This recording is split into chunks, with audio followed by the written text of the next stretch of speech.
सौंदर मिलत, मेरे गयूर नौजवान साथियों, मेरे तमाम मजलिस रुख्ता, आप तमाम का बेहद शुक्रिया कि आप अपना कीमती वक्त निकाल कर आज मजलिस इत्तेहादुल मुस्लिमीन की इस इलेक्शन रैली में आप आए। और आप जानते हैं गोपालगंज विधानसभा से मजलिस इत्तेहादुल मुस्लिमीन के उम्मीदवार हमारे भाई मरहूम असलम मुखिया के बेटे अनस सलाम साहब हैं। मैं सबसे पहले अल्लाह से दुआ करता हूँ कि अल्लाह सुब्हानहू व तआला हमारे मरहूम दोस्त जनाब असलम मुखिया की अल्लाह मग़फ़िरत करे, उनकी कब्र को नूर से भर दे। और हम उम्मीद करते हैं कि यहाँ का एडमिनिस्ट्रेशन जो असल कातिल है हमारे भाई असलम मुखिया का, जो अभी तक नहीं पकड़ा गया है, उसको जल्द से जल्द कानून अपनी गिरफ्त में लेगा। मैं आपके दरमियान में इसलिए आया हूं मेरे अजीज दोस्तों और बुजुर्गों, आपसे अपील करने के लिए कि 6 तारीख को हक़ रायदही का दिन है, मतदान का दिन है। आप तमाम से ये बोलने आया हूँ, अपील करने आया हूँ कि आप अपना एक वोट मजलिस के इंतखाबी निशान पतंग छाप पर बटन दबाकर आप अपने इत्तेहाद का सबूत दीजिए, अपने सियासी शऊर का सबूत दीजिए। और गोपालगंज विधानसभा में अगर आप विकास चाहते हैं तो यकीनन आपको यहाँ से MIM पार्टी के उम्मीदवार को कामयाब और कामरान करना है।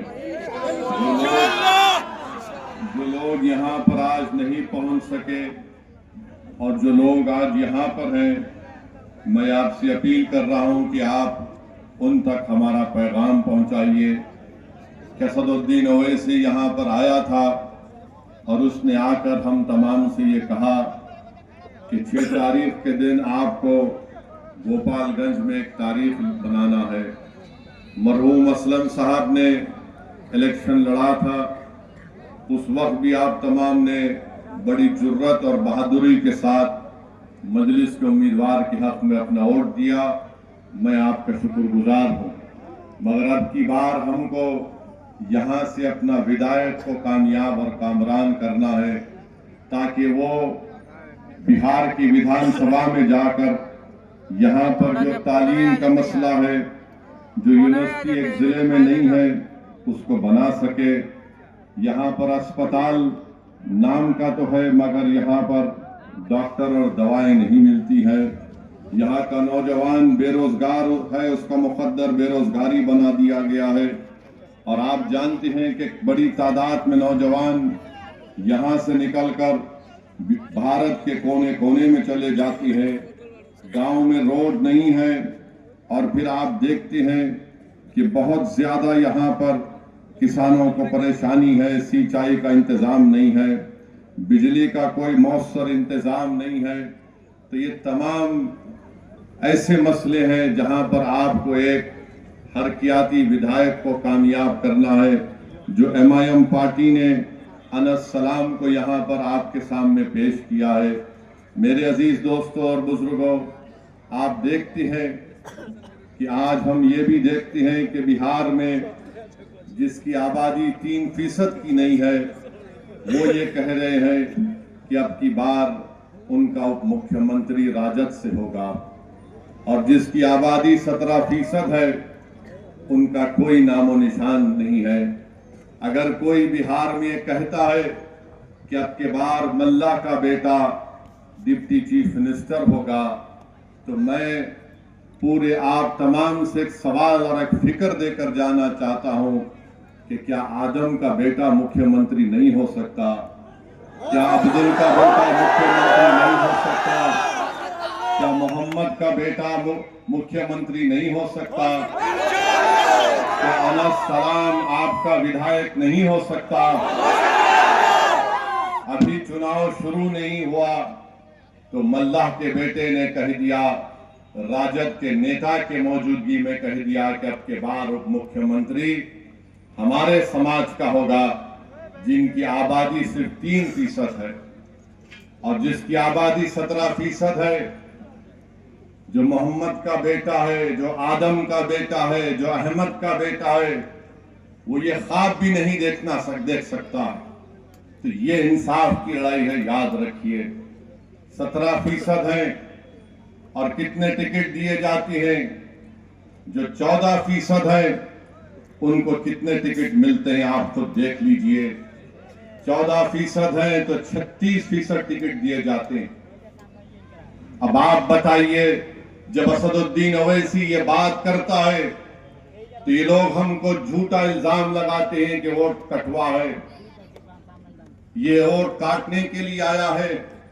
मेरे अजीज दोस्तों और बुजुर्गों, यकीनन हम वोट लेंगे और वोट देंगे भी इंशाअल्लाह ताला। अब तक हम सिर्फ वोट देते आए थे। ये जालिम लोग नहीं चाहते कि आप वोट हासिल करें। मजलिस आपको ये पैगाम देने आई है कि हम वोट लेंगे भी, वोट हासिल भी करेंगे और इंशाअल्लाह ताला हम यहां से अपने उम्मीदवार को यहां का विधायक बनाकर भिजाएंगे। दूसरी तरफ आप देख लीजिए, एनडीए है, बीजेपी है। बीजेपी तो अल्पसंख्यक समाज, जो भारत की 14% आबादी, उसमें से किसी को टिकट नहीं देते। जेडीयू है तो कितने दिए? 2 टिकट दिए। और फिर मोदी जी किस जबान से ये जनता के सामने आकर कहते हैं कि भाइयों बहनों, मैं सबका साथ, सबका विकास और सबका विश्वास चाहता हूं। आप बताइए, जब हम इंसाफ की बात करते हैं तो वो सच्चाई पर मुबन्नी है। बाबा साहेब अम्बेडकर ने जो संविधान बनाया, बाबा साहेब अम्बेडकर ने संविधान में लिखा कि अब तो मैं संविधान बना रहा हूं, तो ये जिम्मेदारी उन कमजोर लोगों की है जिनके पास कोई ताकत नहीं है। अगर उनको ताकत हासिल करना है, उनको अगर सामाजिक न्याय को हासिल करना है, अगर उनको बराबरी चाहते हैं, अगर वो हिस्सेदारी चाहते हैं, अगर वो इज्जत चाहते हैं, अगर वो समाज में अपना मुकाम चाहते हैं, अगर वो नाइंसाफी को खत्म करना चाहते हैं, अगर वो जालिम के जुल्म को रोकना चाहते हैं, तो बाबा साहेब अम्बेडकर ने संविधान में लिख दिया कि तुमको इंसाफ को हासिल करना पड़ेगा, तुमको भाईचारगी को हासिल करना पड़ेगा, तुमको आजादी को हासिल करना पड़ेगा। जो हम इस आजादी की जब हम बात करते हैं, हम चाहते हैं कि जो जंजीरें हमारे दिलो दिमाग में डाल दी गई हैं, जिसकी बुनियाद पर हम किसी की गुलामी करने के लिए मजबूर हो जाते हैं, ओवैसी आज तुम्हारे दरमियान में आकर कह रहा है, अगर 3% आबादी वाला कहता है कि मल्लाह का बेटा उप मुख्यमंत्री होगा, तो ओवैसी कहता है कि बिहार के 17% मोहम्मद और आदम का बेटा भी इंशाअल्लाह ताला मुख्यमंत्री होगा। मैं मुबारकबाद भी देता हूं वीआईपी पार्टी के उस जिम्मेदार को कि उन्होंने अपनी समाज के इत्तेहाद और उनके सियासी शऊर की बुनियाद पर पूरे एतमाद के साथ कह दिया कि हम 3% है मगर हमारा उप मुख्यमंत्री होगा। अब बताओ, जो लोग मजलिस पर उंगलियां उठाते हैं, जो 17% की आबादी में है, बताओ क्या संविधान में राइट टू इक्वालिटी नहीं है कि मसावात होगा? क्या संविधान में इस बात की बात नहीं की गई कि भाईचारगी होगी?